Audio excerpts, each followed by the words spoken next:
Fala pessoal, mais um vídeo aqui. Hoje esse vídeo é um pouquinho diferente do que eu estou acostumado a fazer para vocês, mas é só para fazer uma observação quanto a esse post aqui do Old School Maromba News, né, sobre esse comercial. Se eu não me engano, é um comercial que o Bitelo foi fazer para a Gillette, né? Não creio que chegue a ser um patrocínio, mas eu queria fazer algumas observações e deixar uma pergunta para você.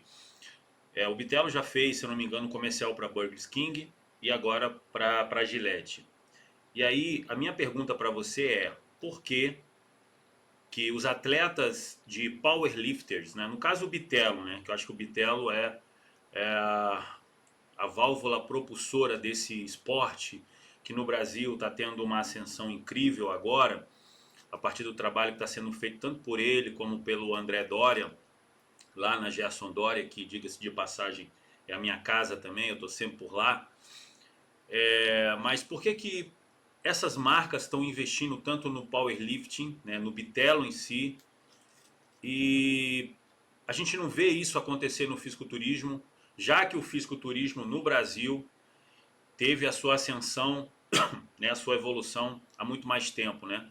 Digamos que o fisiculturismo nesse nível de hype esteja aí uns 3 ou 4 anos à frente. Mas a minha pergunta para você é: por que isso acontece? E eu vou deixar aqui a minha observação com relação a isso, e é uma preocupação também para os anos futuros.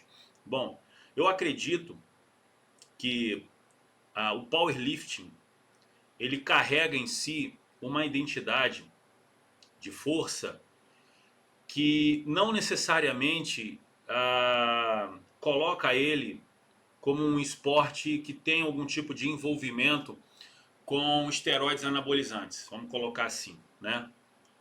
E o fisiculturismo, ou o fisiculturista, ele carrega em si, no seu corpo, um resultado óbvio da provável utilização de esteroides. Por que eu estou falando isso? Se você pegar, por exemplo, um cara forte igual o Bitelo, para um leigo, ele é um cara forte e o leigo vai caracterizar o resultado do trabalho dele a partir da força, do tamanho e não do desenvolvimento muscular. Já o fisiculturista, quando um leigo observa um fisiculturista, ele vê aquela quantidade de músculo saltando e a definição, a qualidade do físico, o que ele, ele interpreta? Qual é o primeiro pensamento que vem à sua cabeça? Que ele está usando o quê? Então eu acho que fica muito claro, né? Esse talvez seja o primeiro ponto. Um atleta de powerlifting, ele não tem essa observação em primeiro momento, né, de que esse atleta esteja usando alguma coisa ilegal. O atleta de fisiculturismo, num primeiro momento, segundo essa observação do leigo, ele provavelmente tenha essa observação e essa interpretação, aliás. Então, esse talvez seja o primeiro ponto. Por que as grandes marcas não têm investido num atleta de fisiculturismo? Pela imagem, pelo preconceito. E aí fica a questão para vocês. A minha segunda observação é a seguinte: o tipo de conteúdo que nós estamos entregando. Qual o tipo de conteúdo que o meio, né, o fisiculturismo, a maromba, está entregando? Quando uma grande marca observa o nosso nicho, o que ele vê? O que ela vê? Ela vê o quê? O que ela enxerga? Qual o conteúdo que a gente está entregando? É só fofoca? É só treta? Que tipo de conteúdo é esse? Né? O conteúdo que é feito próprio para o fisiculturismo, divulgando os eventos, ele se sobressai? Ele tem mais atenção do público? O que chama mais atenção? Quando você posta algo relacionado a um evento de fisiculturismo, a um atleta, a uma colocação do atleta, isso tem mais alcance na mídia maromba do que uma treta, do que uma fofoca, do que uma... Qual é a relação de causa e efeito disso? Então eu quero que vocês respondam nos comentários. O que vocês acham? A questão do conteúdo também é fundamental para essa escolha? E outra coisa, que aí é o terceiro ponto, o envolvimento do atleta de fisiculturismo, que é um flagrante, com os laboratórios undergrounds. Ou seja, o atleta de fisiculturismo divulgando laboratório underground, que é ilegal, é crime. Será que isso também conta? Eu quero que você responda. Será que isso conta?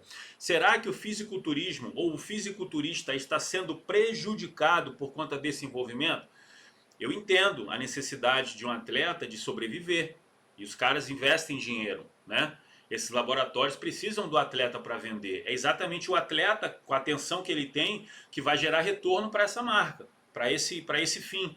E aí sim, os caras vão obviamente investir no atleta. Mas será que a longo prazo essa parceria realmente ela é saudável? Ela é lucrativa? Será que por conta da atenção que você tem, você não está prejudicando o todo? É uma pergunta que eu faço para você. E será que por isso acontecer, uma grande marca como a Gillette, como o Burger King, quem sabe um McDonald's, né? Não vai investir num atleta de fisiculturismo por causa desses envolvimentos, por causa dessa postura, por causa desse conteúdo que é produzido e principalmente, que eu acho que é o ponto crucial, por causa do envolvimento dos principais atletas de fisiculturismo hoje com marcas com laboratórios undergrounds. A minha pergunta para você é exatamente essa. Será que no futuro o powerlift será um esporte que terá muito mais alcance, muito mais respeito, muito mais credibilidade, muito mais mídia fora da mídia, da nossa bolha, do que o fisiculturismo? Será que o Bitelo realmente será o maior atleta de força relacionado ao nosso esporte que nós vamos ter no futuro? Essa é a pergunta que eu te faço. É uma preocupação que eu tenho.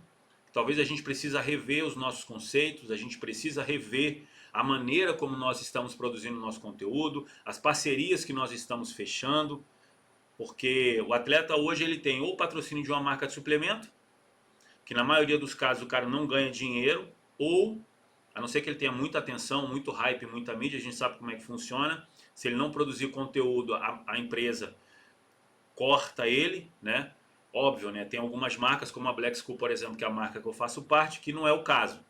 E não é porque eu sou da Black, não. É porque realmente não é o caso. Dificilmente você vê um atleta da Black School sendo mandado embora sem uma causa justíssima. Mas vamos lá. Ou ele é patrocinado por uma empresa de suplemento, ou ele é patrocinado por uma empresa de underground. Eu acho que essas são as maiores. Ou roupa, né? Marca de roupa, enfim. Mas quando que essas grandes marcas vão entrar? Ou será que essas grandes marcas vão entrar? O que você acha? Se você gostou desse vídeo, não deixe de curtir, deixar o seu melhor comentário, responda o que você acha aqui nos comentários e eu te vejo no próximo vídeo. Um forte abraço, pessoal.